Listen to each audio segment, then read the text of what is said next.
The grocery store you walk into today is not the same store you will walk into in 2027, and the foods that have quietly begun vanishing from shelves right now are the clearest warning sign that the American food supply is entering a period of profound and permanent transformation. We are not talking about empty aisles and panicked crowds, at least not yet. We are talking about something far more insidious, a slow-motion collapse in which the products themselves are still there. But the brands you trust, the sizes you remember, the quality you expect, and the prices you once paid are disappearing one by one. Across the country, preppers and long-time food storage experts have noticed the shift, and they are quietly buying up certain foods at a pace we have not seen in decades, because they understand something that most consumers do not.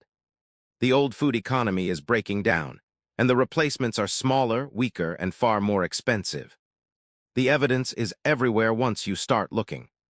The United States cattle herd has fallen to its lowest level since 1951, a number so extreme it should have been front-page news for months.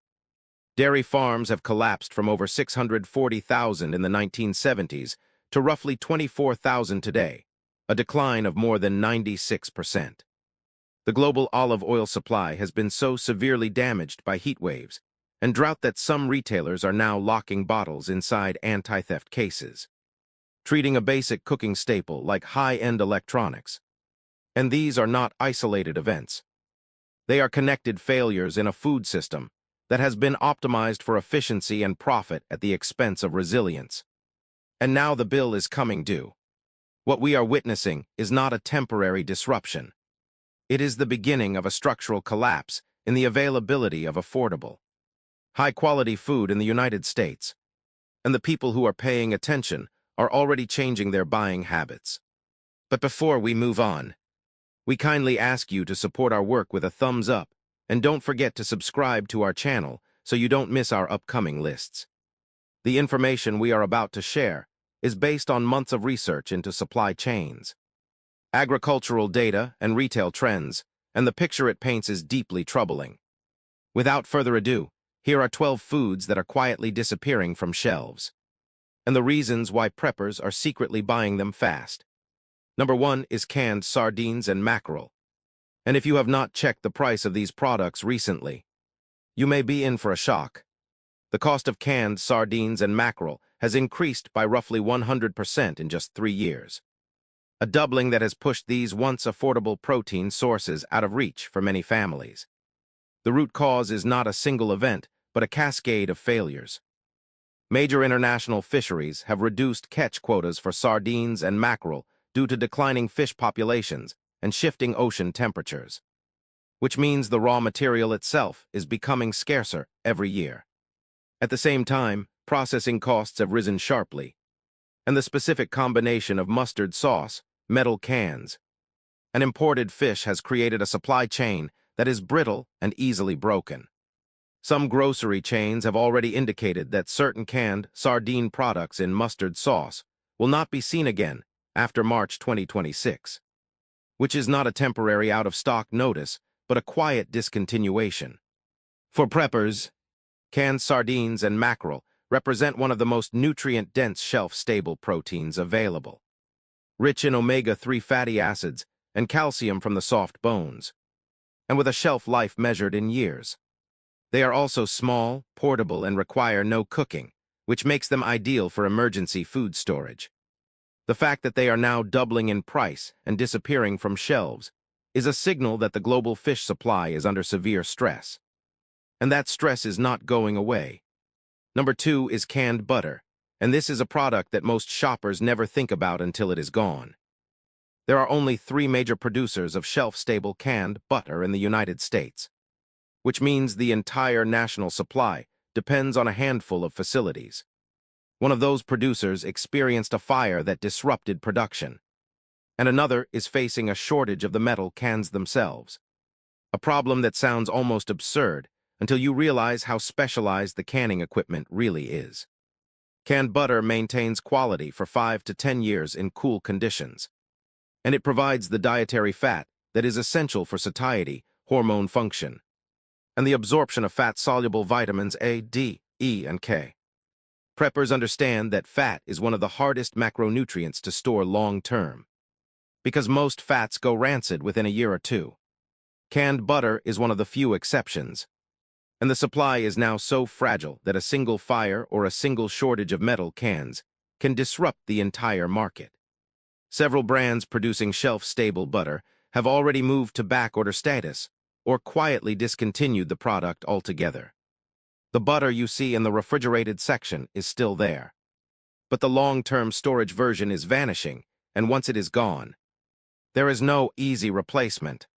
Number 3 is honey, and this is one of the most alarming stories in the entire food supply because it combines environmental collapse with outright fraud. Honey has a shelf life that is measured in thousands of years, a fact that archaeologists have confirmed by finding edible honey in ancient Egyptian tombs. And that makes it one of the most valuable foods for long-term storage. But domestic bee colony collapse continues to reduce honey production in the United States, with beekeepers reporting annual colony losses of over 50% in recent years. When colonies collapse at that rate, the bees cannot simply be replaced, because the queens, the worker bees, and the established hive structure all take time to rebuild. At the same time, import scrutiny on international honey has increased due to documented adulteration, a practice in which honey is diluted with rice syrup, corn syrup, or other sweeteners, and then sold as pure honey. This has led to an increase in what investigators call honey fraud. And the result is that large multi-pound containers of real honey are becoming difficult to find at retail. Preppers are buying honey not just for its sweetness, but for its medicinal properties, its indefinite shelf life, and its role as a natural energy source that requires no refrigeration. The combination of colony collapse and import fraud means that the honey you buy today may not be the same product you bought 5 years ago. And the real thing is getting harder to find every single month. Number 4 is evaporated milk.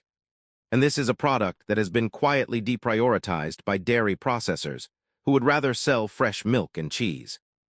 Evaporated milk is made by removing about 60% of the water from fresh milk, and it has been a staple of American pantries for generations, used in everything from pumpkin pie to macaroni and cheese.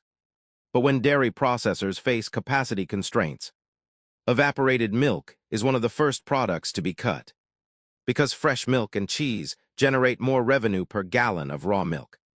The pull tab cans used for evaporated milk require additional manufacturing steps, and those steps are cut first when production is scaled back. The result is that evaporated milk is becoming harder to find in the specific sizes and brands that consumers remember, and the price has climbed steadily as the supply has tightened. For preppers, evaporated milk is a critical source of shelf-stable dairy that can be used in cooking, baking, and emergency food preparation. And the fact that it is being slowly pushed out of the market is a warning sign that the dairy industry is under pressure it has not faced in decades. Number 5 is vegetable oil, and the numbers here are genuinely shocking. A 1-gallon jug of cooking oil has more than doubled in price in 24 months, a rate of increase that would have been unthinkable just a few years ago. The reasons are multiple and compounding. Ukraine was a major global exporter of sunflower oil, and its supply has been disrupted by conflict, removing a significant portion of the world's cooking oil from the market. Soybean oil prices have climbed alongside broader grain cost increases, and the result is that every type of vegetable oil, from soybean to canola to sunflower, has become dramatically more expensive. A gallon of vegetable oil contains roughly 0 calories and costs less than half a cent per calorie, which makes it one of the most efficient sources of energy in the entire food supply.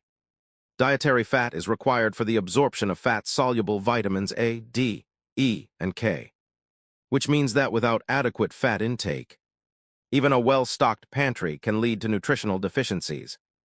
Preppers understand this, and they are buying vegetable oil in bulk, storing it unopened in cool, dark locations, where it remains good for 1 to 2 years. And they are also turning to coconut oil, which can be stable for 2 to 3 years or more at room temperature. The doubling of cooking oil prices is not a temporary blip. It is a structural shift caused by war, weather, and rising input costs, and it is not going to reverse itself. Number 6 is canned tomatoes and tomato paste, and this is a story that should worry every American who cooks at home. Approximately 95% of processed tomatoes in the United States are grown in California's Central Valley, which means that the entire national supply of canned tomatoes, tomato sauce, and tomato paste depends on a single region. That region is now facing water restrictions, labor challenges, and increased operational costs, all of which are squeezing tomato producers from every direction. Small cans of tomato paste are low-margin products that companies prioritize less when capacity is constrained, which means they are often the first items to disappear from shelves when the harvest is poor. The result is that canned tomato products are becoming more expensive, less available, and in some cases smaller, a phenomenon known as shrinkflation, in which the can looks the same but contains less product. For preppers, canned tomatoes are a foundation ingredient for soups, stews, sauces, and countless other meals, and the concentration of production in a single drought-prone region is a vulnerability that has been ignored for too long. When California's Central Valley sneezes, the entire American tomato supply catches a cold, and right now that region is very sick indeed. Number 7 is coffee, and the global coffee market is in a state of crisis that most American consumers have not yet fully grasped. Brazil produces roughly 1/3 of the world's coffee, and Brazil has faced extreme weather in recent years, including droughts and frosts that have devastated coffee crops. When Brazil's harvest fails, the entire world feels it, because there is no other country that can simply step in and replace that volume. The result has been a steady climb in coffee prices, and more importantly, a decline in the quality and availability of the specific coffee brands that consumers have trusted for decades. Preppers are quietly buying coffee in bulk, vacuum-sealing whole beans and storing them in freezers, because they understand that coffee is not just a luxury, but a psychological necessity during times of crisis. The caffeine, the ritual, the sense of normalcy, all of these things matter when everything else is falling apart. And the idea of facing an emergency without coffee is something that many preppers find unacceptable. The coffee supply is not going to disappear overnight, but the cheap, abundant coffee that Americans grew up with is already gone. And what replaces it will be more expensive and less reliable. Number 8 is rice, and this is one of the most important staple foods in the entire world, feeding billions of people every single day. The United States is not immune to the pressures facing global rice markets, which include export restrictions from major producing countries, extreme weather in Asia, and rising fertilizer costs that have made rice farming less profitable. When rice prices spike, the effects ripple through every cuisine that depends on it. From Asian cooking to Latin American dishes, to the simple rice and beans that form the backbone of emergency food storage. Preppers have long considered rice a cornerstone of their pantries, because white rice stored properly in sealed containers with oxygen absorbers can last for decades, providing a reliable source of carbohydrates and calories. But the rice that is available today is more expensive, and in some cases lower quality than what was on shelves just a few years ago. And the trend shows no signs of reversing. The countries that produce the most rice are facing water shortages, heat stress, and economic pressures that are reducing yields. And the global population continues to grow. The math is simple and terrifying. Less rice plus more people equals a shortage, and that shortage is already beginning to show up on American shelves. Number 9 is pasta, and this is a product that most Americans take completely for granted. Italy accounts for nearly 70% of European pasta production, and the United States is one of its primary customers, importing vast quantities of dried pasta every year. But proposed tariffs on imported pasta could be as high as 100%, which would effectively double the price of Italian pasta overnight. Even without tariffs, the global wheat market has been disrupted by conflict, drought, and export restrictions, all of which have pushed up the cost of the durum wheat that is used to make high-quality pasta. The result is that pasta is becoming more expensive, and the specific brands and shapes that consumers prefer are becoming harder to find. Preppers are stockpiling pasta because it is cheap, calorie-dense, and shelf-stable for years when stored properly, and because it forms the basis of countless easy meals that can be prepared with minimal equipment. The idea that pasta could become a luxury item seems absurd, but the combination of tariffs and wheat shortages is pushing it in exactly that direction. Number 10 is chocolate, and the story of cocoa is one of the most dramatic in the entire food supply. West African producers like Ivory Coast and Ghana face declining cocoa harvests due to disease and weather.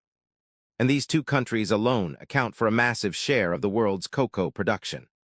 When their harvests fail, the entire global chocolate industry feels the impact. And the result has been a surge in cocoa prices that has forced chocolate makers to raise prices, shrink package sizes, and in some cases reformulate their products to use less cocoa. The chocolate you buy today is not the same chocolate you bought 5 years ago, and the trend is accelerating. Preppers are quietly buying chocolate, particularly dark chocolate with high cocoa content, because it is calorie-dense. It provides a psychological boost during difficult times, and it stores reasonably well in cool conditions. But the real reason preppers are buying chocolate is simpler than that. They understand that the global cocoa supply is in genuine trouble, and that trouble is not going to be solved by a single good harvest. The diseases affecting cocoa trees, the weather patterns disrupting production, and the economic pressures on small farmers are all structural problems that will take years or decades to address.